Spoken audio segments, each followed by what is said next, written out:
dress like this, but you're walking the home with in your pajamas and your vests, for example.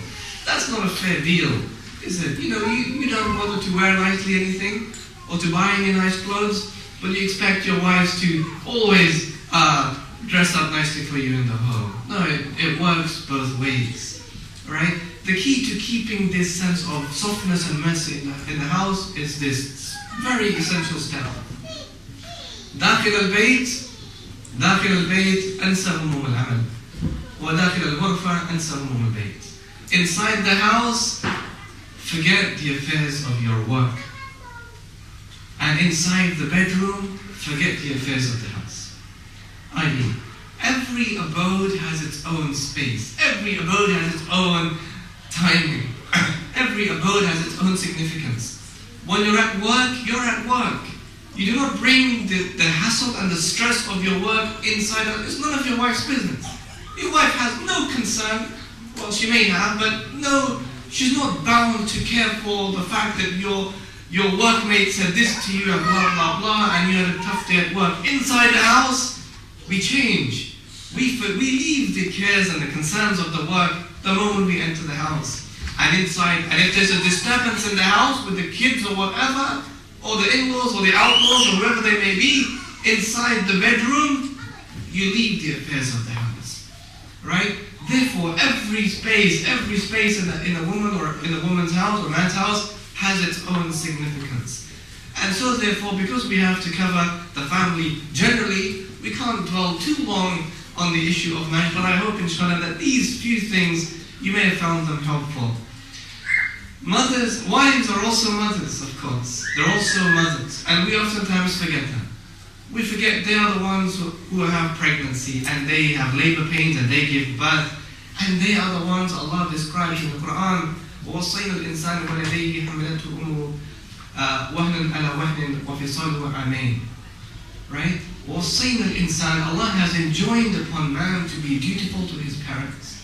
His mother, she carried him, and then she gave birth, pain after pain, hardship after hardship, and then she gave birth, and then she was with the child very intimately, very closely for a good portion of 2 years, feeding him. So, أَنِشْكُرْ لِي وَلِوَالِدَيْكَ إِلَيَّ الْمَصِيرُ. So Allah says, so thank me and thank your parents, and to me is yours. Abdullah ibn Abbas said that there are 3 things in the Quran that always come together as pairs and can never be divorced, separated. And the first one, أطيع الله وأطيع الرسول. Obey Allah and obey His Messenger sallallahu alaihi wasallam. You can't have it one way or the other. You can't say, I obey Allah, right? Like these new age modernists who reject hadith. And what a tragedy upon them. What a loss for them. I follow Quran, but I don't want nothing to do with Sunnah or hadith. I mean, what a quagmire of a mess that is. And people like that are disbelievers, right? To reject the Sunnah, to reject the hadith that's authentic, mutawatir, whatever, is an act of disbelief, right? These 2 things always come together. Obey Allah and obey His Messenger sallallahu alaihi wasallam. Thani, and the second one, أطيع الله وأطيع الرسول. أقيموا الصلاة وآتوا الزكاة. Establish prayer and pay your zakat. And this is why Abu Bakr fought the people in wars of apostasy, because they refused to pay. They weren't negligent, they refused to pay the zakat, right? Rejection of the hukam was their problem. And thirdly, lastly, alishkur li wa liwalidayk. Thank me and thank your parents. This comes together and can never be divorced. If our Prophet said, لا يشكر الله من لا يشكر الناس, or كما قال, he has not thanked Allah, the one who hasn't thanked the people, then think about that hadith in light of these verses of the Quran about your parents, right?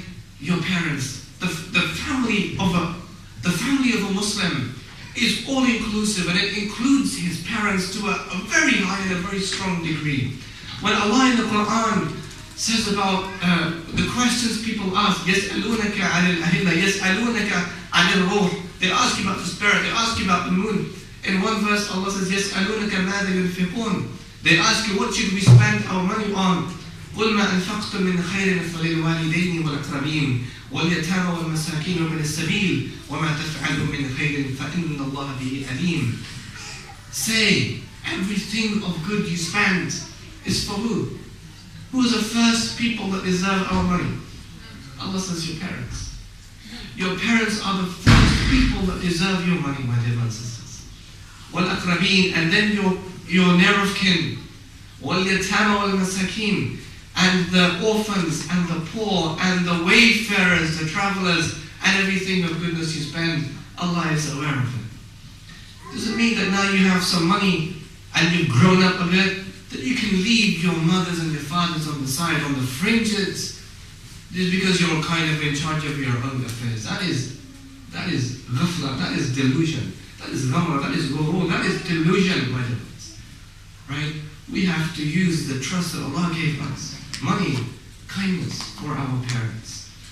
Right? How much should we love our parents? How much should we love? Who can give a kind of, you can't give a figure to that, can you? How much we should love our parents? Nabi Sallallahu taught us about the mercy of Allah by striking an analogy with the mother, by showing an example of the mother. When this woman was, in one narration, she was feeding captives, children of captives. She was taking a child, nursing it, giving back. Taking a child, nursing and giving it back. She kept doing that. Sahaba were amazed. They were so amazed. He said to them, do you think this woman will ever throw her child in the fire? They said, no, she wouldn't do that. He said, Allahu arhama bi'ibadi min hadhihi al-mar'a liwaladiha. Allah is more merciful to His servants than this woman is to her child. Right? She would never throw her child in the fire. Well, Allah wants better for you. Right? So Allah used the mother. The Prophet used the mother to teach us, right, about how we should be. In the Quran, prophets, Isa alayhi salam, وَبَرًّا بِوَالِدَتِي وَلَمْ يَجْعَلْنِي جَبَّارًا شَقِيًّا. Yahya alayhi salam, وَبَرًّا بِوَالِدَيْهِ وَلَمْ يَجْعَلْهُ جَبَّارًا عَصِيًّا. These prophets of Allah, they said, we were good to our parents. We were good. Isa was good to his mother. He only had a mother, no father. And Allah did not make me an arrogant, a stubborn, a difficult person to get along with. Well, look at the example of Abu Hurairah. Why don't we become like this, my dear brothers? Take it as a challenge for yourself. I want to become like this. When he would go and see his mother, how would he greet his mother? How would his mother greet him?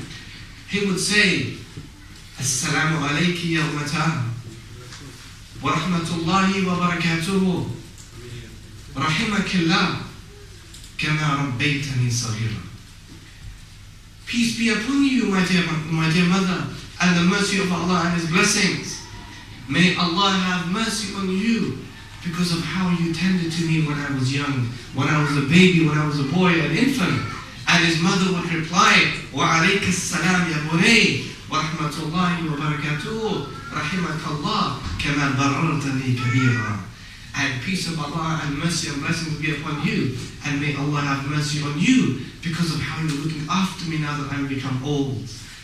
Right? That's how it should be between a child and his mother. Look at the verses of the Quran. وَاخْفِضْ لَهُمَا جَنَاحَ الذُّلِّ مِنَ الرَّحْمَةِ وَقُلْ رَبِّ ارْحَمْهُمَا كَمَا رَبَّيَانِي صَغِيرًا. In case your parents, your mother, your parents, with the wings of mercy, and say as a supplication for them, my Lord, have mercy on them because of how they were so kind to me and merciful to me when I was small. Right? That's how it should be. What is the love of a mother, my dear brothers? Why do we forget?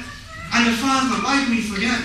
Ibrahim alayhi salam, وَاذْكُرْ فِي الْكِتَابِ إِبْرَاهِيمَ إِنَّهُ كَانَ صِدِّيقًا نَبِيًّا إِذْ قَالَ لِأَبِيهِ يَا أَبَتِي لِمَ تَعْبُدُ مَا لَا يَسْمِعُ وَلَا يُبْصِرُ وَلَا يُغْنِي عَنْكَ شَيْئًا. Remember the story of Ibrahim alayhi salam. إِذْ قَالَ لِأَبِيهِ, when he said to his father, يَا أَبَتِي, his father was a worshipper of fire. But he still said, my dear and beloved father, Ya Abati, with respect. Why do you worship something that cannot hear, that cannot see, that cannot benefit you in anything with respect? Now these days we read a few pamphlets of Islam, we become Shuyukh al-Islam, And the kind of questions you hear, brother, my mom is jahil, how do I deal with it?